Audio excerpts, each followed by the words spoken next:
सोना अब तक अपने निचले लेवल से $1,000 प्रति ट्राई ऑन्स बढ़ चुका है।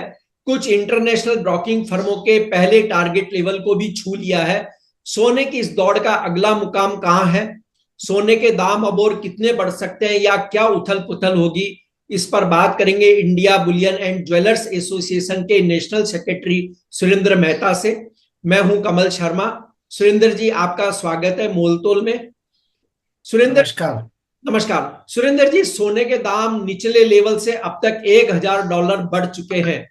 आगे क्या संभावनाएं आपको नजर आती है?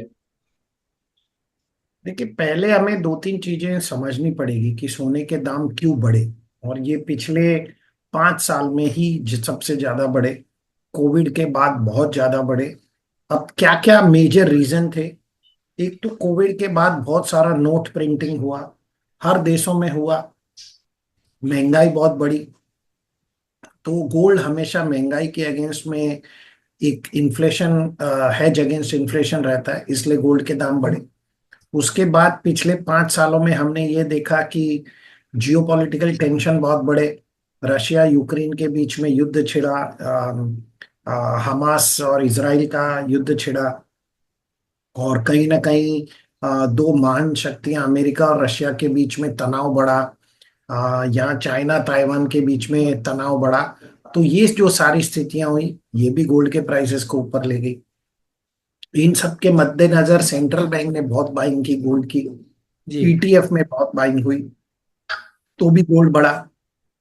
उसके बाद अ, अमेरिका में चुनाव हुए। चुनाव होने के बाद में टैरिफ लगाए गए। टैरिफ लगाए गए तो लंदन के वॉल्ट से अमेरिकन कॉमेक्स में गोल्ड शिफ्टिंग हुआ।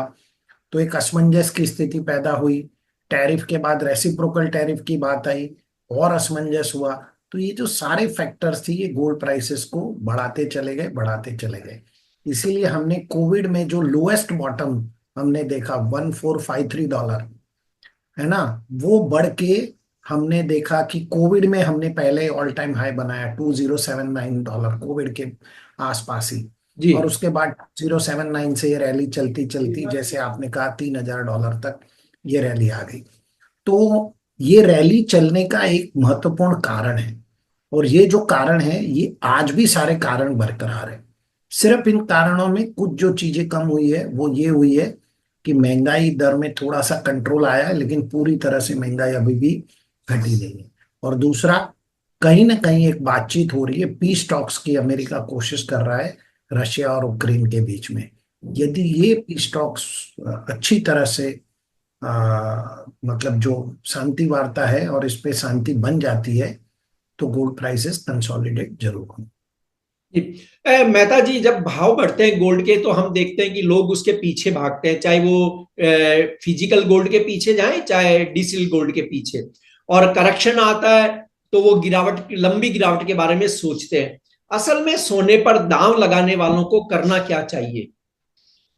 देखिए, दो तरह के कस्टमर होते हैं। एक तो जो इन्वेस्टर होते हैं, और दूसरे जो कंज्यूमर होते हैं। इन्वेस्टर होते हैं वो गोल्ड को शेयर की तरह बाय करते हैं, और एक पर्टिकुलर लेवल पे प्रॉफिट आने पर मुनाफा वसूली करते हैं, और मुनाफा लेकर निकल जाते हैं। जी। उनके लिए हर लेवल अच्छा लेवल होता है, क्योंकि हर लेवल पे उनकी एक स्टडी रहती है कि उनको आगे कितना प्राइस मिलेगा, या पीछे कितना कितना मैक्सिमम नीचे जा सकता है।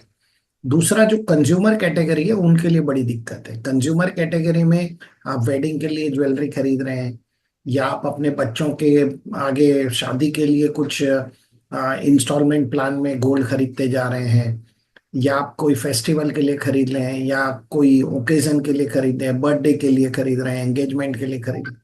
तो वहां पे दिक्कत है, वहां पे आपके पास कंपल्सन है। आप कुछ नहीं कर सकते, आपको भारतीय संस्कृति के मुताबिक गोल्ड खरीदना ही पड़ता है।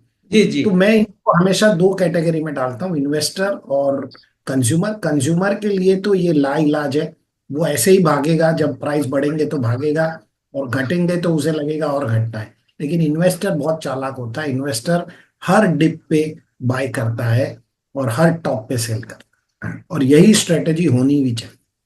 जी। और यदि अब सोने में कोई करेक्शन आता है तो सोने का निचला लेवल क्या हो सकता है जब एक निवेशक को मौके के रूप में इसका लाभ उठाना चाहिए?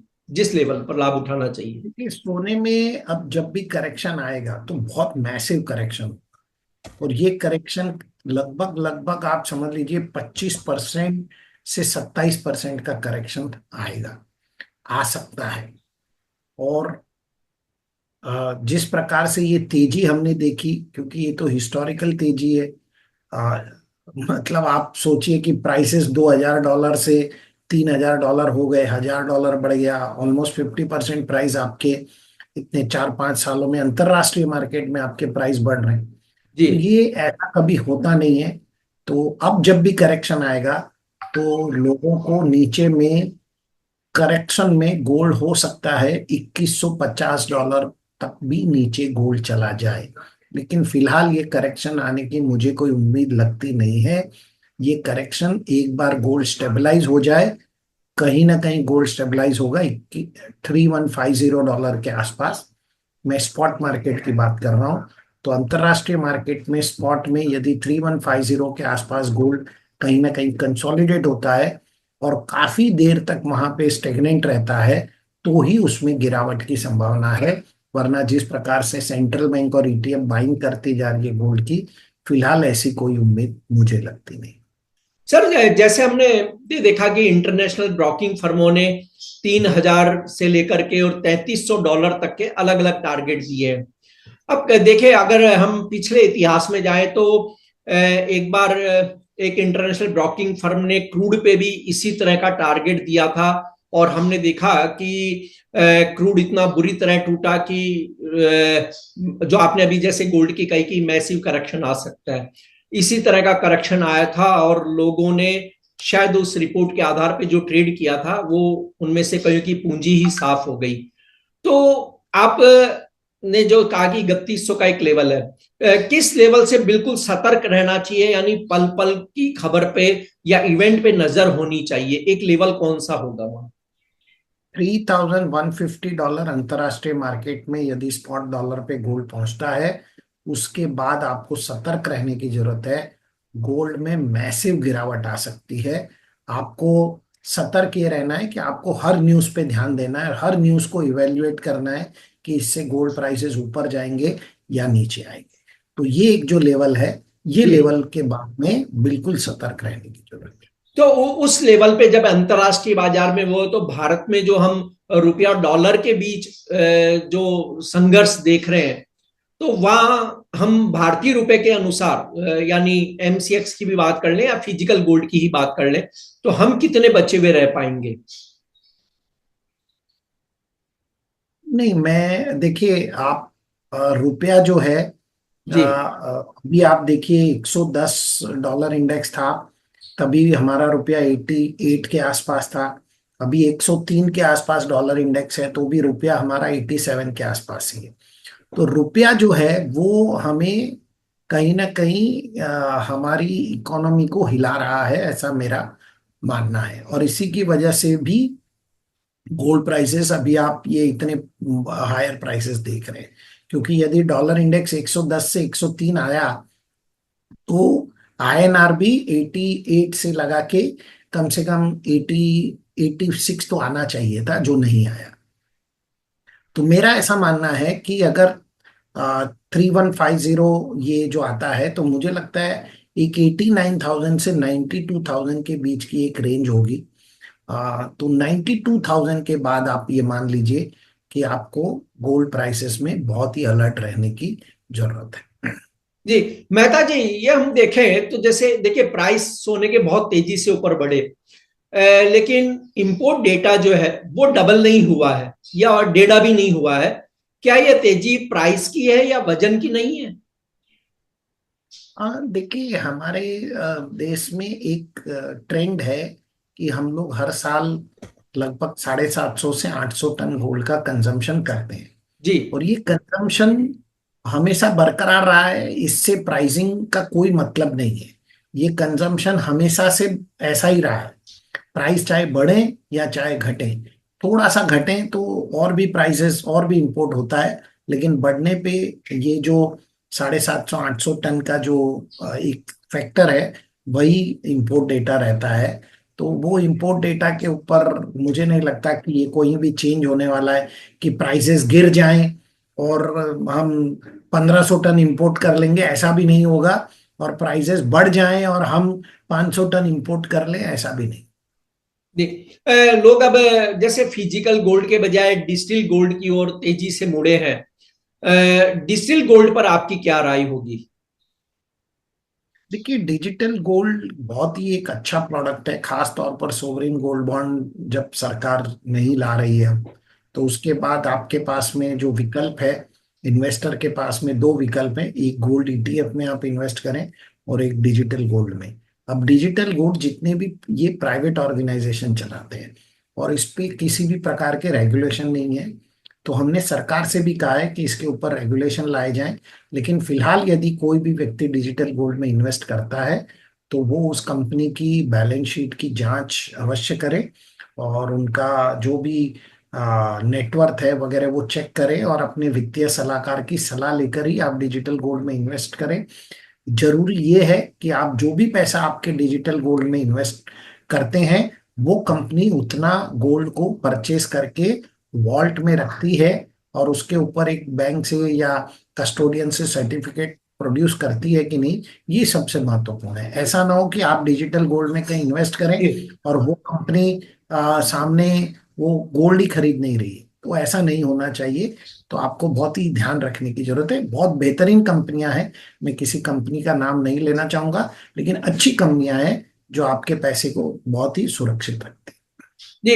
और सुरेंद्र जी, इस सप्ताह हम देखें तो फेड की मीटिंग होनी है रेट कट को लेकर के, और उसके अलावा अन्य डेटा, लेकिन सबसे ज्यादा जो नजर है वो फेड की मीटिंग पर ही होगी कि वो रेट कट करती है नहीं करती। तो ऐसे में सोने की प्राइस रेंज इंटरनेशनल और डोमेस्टिक मार्केट के लिए क्या रह सकती है? यदि आप इस हफ्ते की बात कर रहे हैं तो मुझे लगता है कि जो अंतरराष्ट्रीय मार्केट में, स्पॉट मार्केट में गोल्ड $3043 तक जा सकता है और जहां पे उसका एक रेजिस्टेंस लेवल बनता है और सपोर्ट लेवल में 2929 2929 या $2930 के आसपास एक अच्छा खासा सपोर्ट लेवल गोल्ड को बनता हुआ दिखाई दे रहा है। लेकिन लगभग ये तय है कि इंटरेस्ट रेट घटने वाले नहीं है, क्योंकि जो पोल डेटा भी आ रहे हैं वो यही दर्शा रहे हैं कि इंटरेस्ट रेट तो चेंज नहीं होंगे।